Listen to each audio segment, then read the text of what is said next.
Donc aujourd'hui, on va parler d'accès au financement. Pourquoi on va parler de ça? Puisqu'au début, quand tout le monde est arrivé, tout le monde m'a dit j'ai besoin d'argent, j'ai besoin d'argent. Et en général, c'était pour trois types de raisons. C'est soit pour entreprendre, il y a des gens qui ont besoin de ça pour démarrer leur activité, pour pouvoir lancer, pour pouvoir débuter. Soit c'était pour maintenir je ne sais pas comment faire pour ma prochaine production, je dois produire telle quantité et tout ça, donc j'ai besoin d'argent.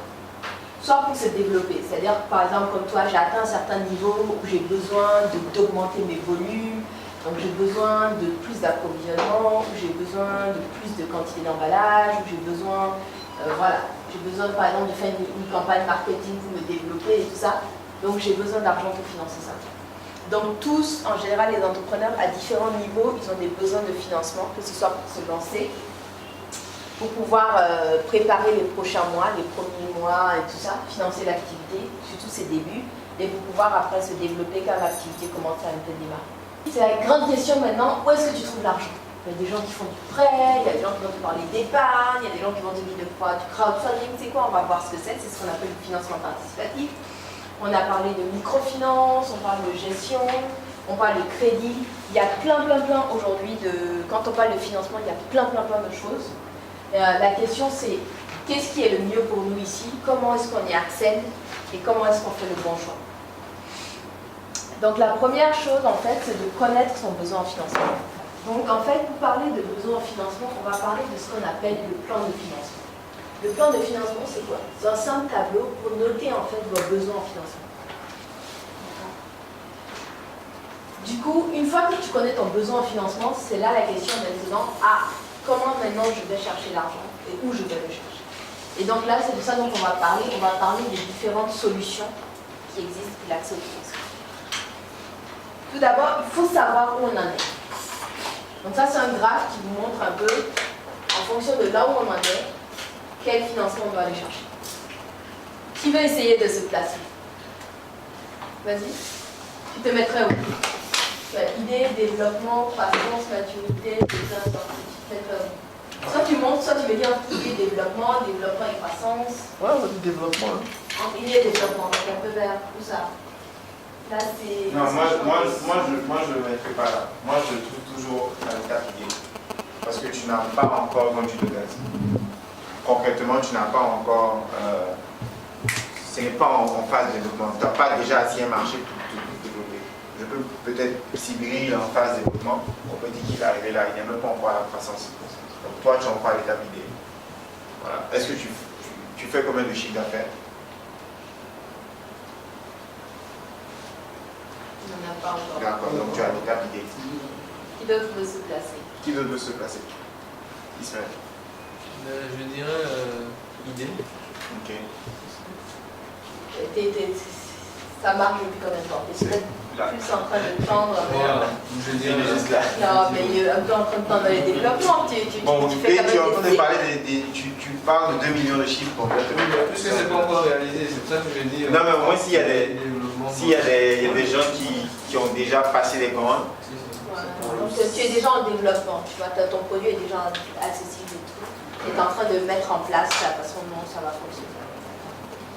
Pourquoi c'est intéressant ça? Parce que vous voyez tout de suite quelles sont les personnes qui peuvent vous financer en fonction de là où vous êtes. Donc, si vous êtes en milieu de développement, qu'est-ce que vous avez? Vous avez les business angels, vous avez l'apport personnel. C'est le premier en fait, c'est le plus important. Vous avez la microfinance. Vous avez le love money. Le love money, c'est l'ami je vais dire, de l'argent de votre famille, de vos amis, de vos proches. Ceux qui vont vous donner parce qu'ils vous aiment bien. Et puis vous avez le crowdfunding. Le crowdfunding, c'est du financement participatif. C'est un peu les gens qui vous donnent des dons, des petits montants, plein de gens qui viennent vous donner de l'argent. Donc généralement surtout dans notre écosystème, je sais que 80%, sauf ceux qui sont vraiment dans les IT, qui connaissent un boom, c'est les 3 premières années. Vous souffrez là les 3 premières années. Et c'est pour ça qu'on appelle ça Valley of Death. Parce que la majorité, Valley of Death, ça veut dire la vallée de la mort. C'est là où la grande majorité des sociétés meurent. Donc sur 100, pour ceux qui vont arriver là, peut-être une vingtaine. Donc vous voyez l'accélérateur, vous étiez 25, mais plus on avance là. Vous voyez que. Dans un an, on va revenir, on va vous appeler, on va dire tu es toujours vivant ou bien tu as succombé à la vallée de la mort. Vous voyez que plus on avance, plus le nombre réduit. Donc il y a beaucoup qui sont déjà tombés. C'est ça en fait. Donc ça c'est vraiment le coin le plus difficile. Il va redoubler d'efforts parce que vous devez être en même temps votre financier, votre employé, votre directeur. Parce que vous n'avez pas les moyens de prendre quelqu'un. Business angel, c'est quoi? Business angel, en fait, c'est que tu as ce qu'on appelle en fait des personnes qui sont en général des gens qui sont plutôt expérimentés, qui ont atteint un certain niveau, soit dans le secteur privé, soit eux-mêmes entrepreneurs, et qui vont se dire, ah, moi je me suis vachement développé, j'ai été un entrepreneur, moi aujourd'hui je veux aider d'autres entrepreneurs. Donc je vais les financer et en même temps je vais beaucoup m'investir pour les aider à gérer leur société. Pourquoi moi je pense que c'est important de vous montrer ça? C'est que je sais qu'on perd beaucoup de temps et de ressources à aller chercher des financements qui ne sont pas adaptés. Et après on dit il n'y a pas de financement. Donc on connaît son besoin, après on se positionne. Où est-ce que j'en suis par rapport à ça? Quelle offre, quel type d'investisseur je dois aller chercher?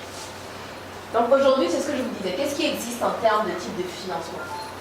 Il y a d'abord le premier financement, c'est le financement qui vient de soi-même. Comme je vous ai dit, si toi tu n'as rien mis dans ton business, moi personne ne va te suivre. Donc c'est qu'est-ce que vous avez apporté vous-même, qu'est-ce que vos associés ont apporté, et après c'est ce qu'on appelle le love money. Qu'est-ce que vos amis, votre famille, vos proches ont contribué, vous ont aidé dedans. Parce que si tes propres amis, ta propre famille ne te suivent pas, ça va être compliqué pour le reste. Après, il y a les aides qui viennent de l'extérieur. Donc, là-dedans, c'est ce qu'on trouve, c'est ce qu'on appelle les subventions. Par exemple, tu peux avoir une mairie qui dit, bon, là, aujourd'hui, ce mois-ci, on va donner des subventions à des entrepreneurs, des choses comme ça. Donc, il faut se tenir un peu au courant de ce qui peut arriver. On peut avoir du crowdfunding. Le crowdfunding, on va revenir dessus, c'est ce qu'on appelle du financement participatif. C'est-à-dire que vous allez solliciter les gens, leur présenter un projet, et leur dire oui, mon projet, voilà quel impact il va avoir, voilà pourquoi il est bien, il est intéressant. Est-ce que tu peux me faire un petit don?